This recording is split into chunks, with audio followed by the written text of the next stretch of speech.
तो without wasting time video को शुरू करते हैं। आज की इस वीडियो में हम बात करेंगे RNFI सर्विसेज इस कंपनी के IPO के बारे में, कंपनी के बारे में पूरा डिटेल एनालिसिस करेंगे, कंपनी का बिजनेस मॉडल डिस्कस करेंगे और क्या इस कंपनी के IPO में अप्लाई करना चाहिए कि नहीं करना चाहिए, इस IPO में मैं अप्लाई करने वाला हूँ कि नहीं, कंपनी का लेटेस्ट ग्रे मार्केट प्रीमियम क्या चल रहा है, लिस्टिंग इन कैसा मिल सकता है, ये सभी सवालों के जवाब आज की इस वीडियो में देने वाला हूँ। तो वीडियो को जरूर से एंड तक देखते रहना। सबसे पहले कंपनी के बिजनेस के साथ शुरुआत करते हैं। कंपनी का बिजनेस एस्टेब्लिश हुआ था 2015 में और company B2B and B2B2C solutions provide करती है इनके online portals and mobile application के थ्रू, और ये एक फिनटेक कंपनी है। कंपनी का banking, digital and government to citizen service provide करने में स्पेशलाइजेशन है पूरे इंडिया के अंदर। बाकी कंपनी के बारे में थोड़ा और डिटेल देखें तो कंपनी की ये मेन 4 सर्विस देखने को मिलती है। सबसे पहले है बिजनेस करस्पॉन्ड्स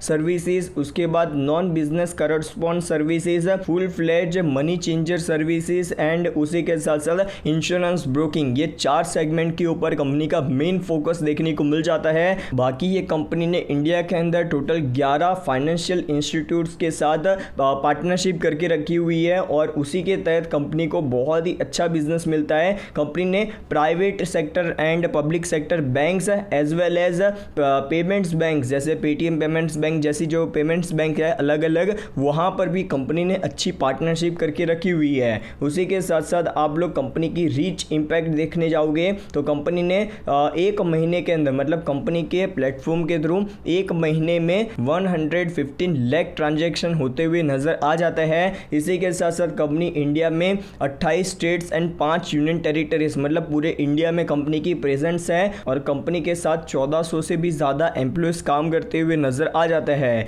बाकी ये कंपनी के बारे में थोड़ा और डिटेल देखें तो कंपनी का जो मैंने 4 सेगमेंट बताए थे उसमें से 2 सेगमेंट के ऊपर कंपनी का मेजर फोकस है। सबसे पहला है ट्रांजैक्शनल बिजनेस करस्पॉन्डिंग सर्विसेज, जहां पर कंपनी डोमेस्टिक मनी ट्रांसफर, आधार एनेबल्ड पेमेंट सिस्टम और माइक्रो ATM जैसी सर्विसेज प्रोवाइड करती है और उसी के साथ साथ KYC services for prepaid cards and FASTag जैसी सुविधा भी ये कंपनी प्रोवाइड करती है, जहां पर KYC सर्विस प्रोवाइड कर रही है, ठीक है। और नॉन बिजनेस करस्पॉन्ड्स सर्विसेज में देखने जाओगे तो वहां पर utility and travel related services, de liquid loan collection and sales of products जैसी सर्विसेज भी प्रोवाइड करती है। मतलब किसी फाइनेंशियल इंस्टीट्यूट को कोई प्रोडक्ट या कोई सर्विस प्रोवाइड करवानी है तो वो भी ये कंपनी करके देती है। बाकी इस कंपनी की कंपैरेटिव स्ट्रेंथ की बात करें तो बहुत सारी चीज़ें कंपनी ने बताई है, उसमें से 1-2 चीज़ें मेरे को अच्छी लगी। एक तो पैन इंडिया कंपनी एस्टैब्लिश्ड है, उसी के साथ साथ कंपनी का डाइवर्सिफाइड प्रोडक्ट पोर्टफोलियो है,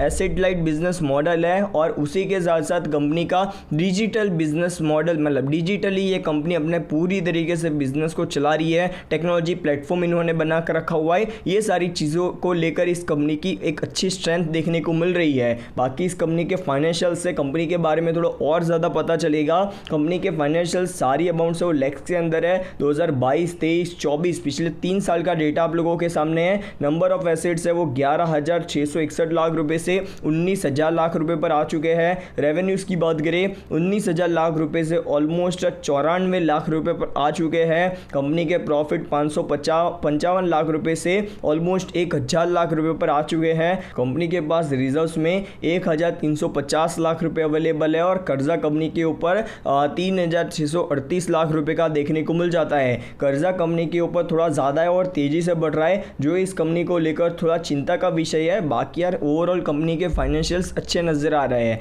बाकी इस IPO लाने के पीछे का ऑब्जेक्टिव क्या है कंपनी का, तो सबसे पहले कंपनी ने बताया वर्किंग कैपिटल रिक्वायरमेंट के लिए कंपनी को पैसों की ज़रूरत है, जहाँ पर दूसरा रीज़न है funding capital expenditure for purchase of micro ATMs, laptops and servers के लिए इस कंपनी को पैसों की ज़रूरत है। और तीसरा यहाँ पर कंपनी ने बताया है strengthening our technology infrastructure to develop new capability, कुछ नए कैपेबिलिटी या आप लोग बोल सकते हो कुछ नई सर्विसेज इंट्रोड्यूस करने के लिए या डेवलप करने के लिए कंपनी को पैसों की ज़रूरत है शायद टेक्नोलॉजी के रिलेटेड। और उसी के साथ साथ कंपनी कुछ एक्विजिशन एंड स्ट्रेटेजिक इनिशिएटिव्स के लिए कंपनी पैसा उठा रही है और जनरल कॉर्पोरेट पर्पस के लिए। ये 4-5 कारण बताए हैं कंपनी IPO ला क्यों रही है, इसके पीछे के के। बाकी इस आईपीओ की बेसिक डिटेल्स की बात करें, कंपनी का आईपीओ 22 जुलाई से लेकर 24 जुलाई तक चलेगा। आईपीओ में प्राइस बैंड है वो 98 रुपीज़ से लेकर 105 रुपीज़ का देखने को मिलता है। एक लॉट में 1200 शेयर्स मिलेंगे। टोटल जो इशू साइज है वो 70.81 करोड़ रुपीज़ का है। सारा का सारा फ्रेश इशू है। कंपनी NSE के ऊपर लिस्ट होगी। आईपीओ में रिटेल कोटा 35% का है। आईपीओ का टाइम टेबल आप लोग देख सकते हो, जहां पर आईपीओ में 22 से लेकर 24 जुलाई तक आईपीओ चलेगा।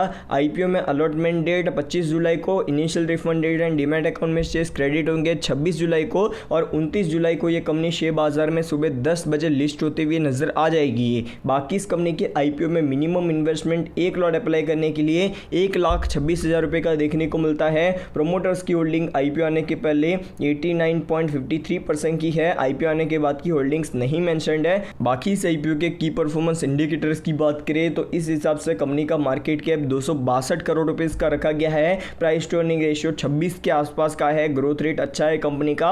Overall debt to equity ratio 1.02 का है, जो मैनेजेबल है। प्राइस टू बुक वैल्यू है वो 6.05 का है, जो थोड़ा सा ज्यादा रखा गया है। तो ओवरऑल इस कंपनी के की परफॉर्मेंस इंडिकेटर के हिसाब से वैल्यूएशन थोड़ी सी ज्यादा ओवर प्राइस लग रही है। ये चीज आपको पता होनी चाहिए। बाकी इस आईपीओ के ग्रेमा के प्रीमियम की बात करें तो वो 50 रुपए पर ट्रेड हो रहा है और लिस्टिंग गेन 50% के आसपास का ही मिलने की पॉसिबिलिटीज है। आप लोग इस कंपनी के आईपीओ को वॉच लिस्ट में रख के चल सकते हो। जो कंपनी के आईपीओ में सब्सक्रिप्शन ठीक ठाक रहता है 50-60 गुना के आसपास का, तो इस आईपीओ में लिस्टिंग गेन पर्पस के लिए अप्लाई किया जा सकता है। बाकी इस कंपनी की आईपीओ को इग्नोर करके चलना। और भी बहुत सारे ऐसे भी आईपीओस है जहां पर अच्छी अपॉर्चुनिटीज बन रही है, तो आप लोग उन आईपीओस में अप्लाई कर सकते हो। तो ये था मेरा ओपिनियन इस कंपनी के आईपीओ को लेकर। तो बस आज के लिए इतना ही। वीडियो पसंद आए तो लाइक एंड चैनल को सब्सक्राइब करना मत भूलना। गुड बाय, फिर मिलते हैं नेक्स्ट वीडियो में। Good bye.